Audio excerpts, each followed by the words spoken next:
bawat salinlahi may mga alaala ng paninindigan. Sa bawat pagsubok, may sigaw ng paglaya. Sa pagkakataong ito, ating sisilipin ang 5 yugto ng kasaysayan na tila isang epiko ng pakikibaka, pagkabigo at muling pagbangon ng lahing Pilipino.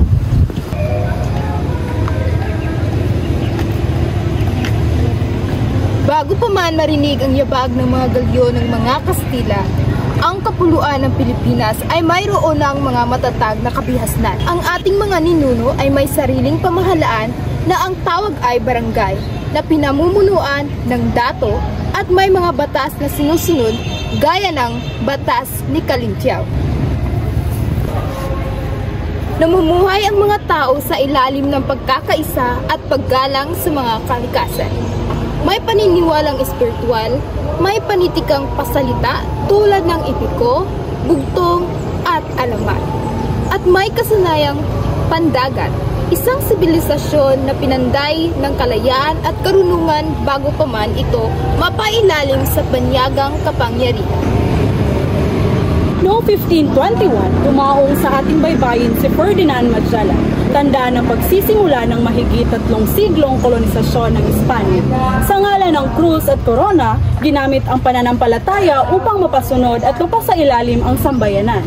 Itinayo ang mga simbahan, ipinatupad ang sistemang ikomyenda at ipinagkait ang karunungan sa nakararami. Sa kabila nito, isinilang ang iilang pinalad ang mga ilustrado na siyang nagbibigay liwanag sa panahong kadiliman. Sa panahong tikom ang bibig ng bayan, si Dr. Jose Rizal ang naging tinig ng katotohanan. Ang kanyang mga akda tulad ng No Limitang Ere at Il Filibusterismo ay hindi lamang panitikan, kundi mga obrang revolusyonaryo. Sa Nole, inilantad ang sugat ng lipunan, ang pagkukunwari ng simbahan, ang kawalang katarungan ng pamahalaan. Sa Il Fili, ibinunyag ang apoy ng pag-aalsa, ang galit ng inaaping lahi.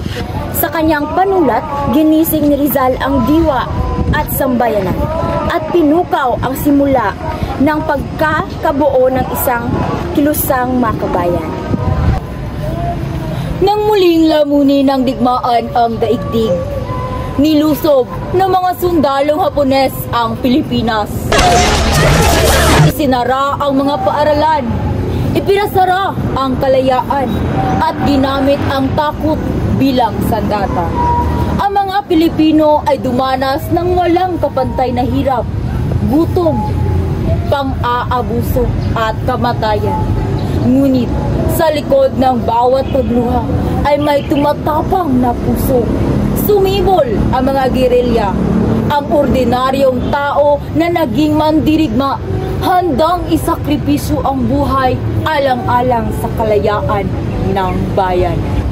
Sa pagtatapos ng panahong kolonyal, lumitaw ang kilusang propaganda, isang mapayapang kilusan ng mga edukadong Pilipino sa Europa. Layunin nilang humiling ng reforma, edukasyon para sa lahat, pantay na pagtingin sa mga Pilipino at kinatawan sa korte ng Espanya.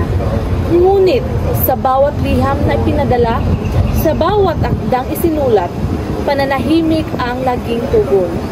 Hanggang sa si Andres Bonifacio, kasama ng kanyang mga kasamahan sa Katipunan, ay nagpasyang tumindig at humawak ng sandata. Ang himagsikan ng 1896 ay hindi isang pag-aalsa ng ilan, kundi tinig ng bayan. At noong ika-12 ng Hunyo 1898, sa Kawit, Cavite, sa gitna ng pag-asa at dugo, idinamba na ang ating kalayaan.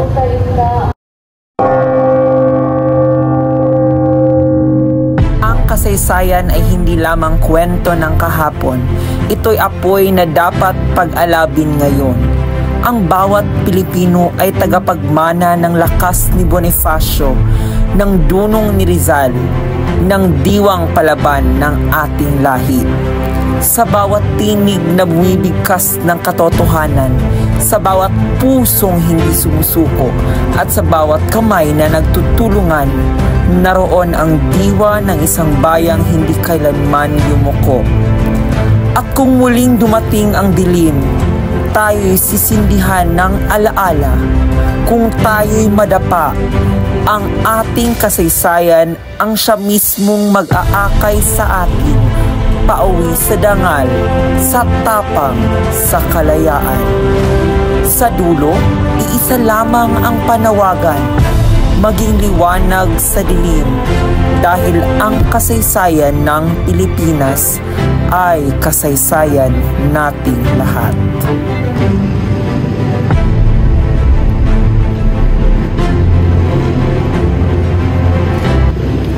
Sa paglalakbay natin sa 5 yugto ng ating kasaysayan, ating napatunayan na ang Pilipino ay hindi alipin ng panahon. Tayo ay bayani ng ating bayan, tagapagpadala ng hingin sa kasarinlan. Ang ating nakaraan ay pundasyon ng ating kinabukasan. At sa pag-alala natin sa sakripisyo ng ating mga ninuno, tayo'y inanyayahang ituloy ang laban. Laban para sa katotohanan, para sa dangal, at higit sa lahat, para sa ating inang bayan. Isa buhay ang kasaysayan. Isa puso ang kalayaan. Mabuhay ang Pilipinas! Sa mundong kinagkagalawan, pagmasdan ang larawan ng itsurang nagmamalakas. Di pwedeng mabuta, makinig sa tamang tinig, panagang mapapala sa taong walang kahulugan. Huwag hahayaan magkanya sa iba.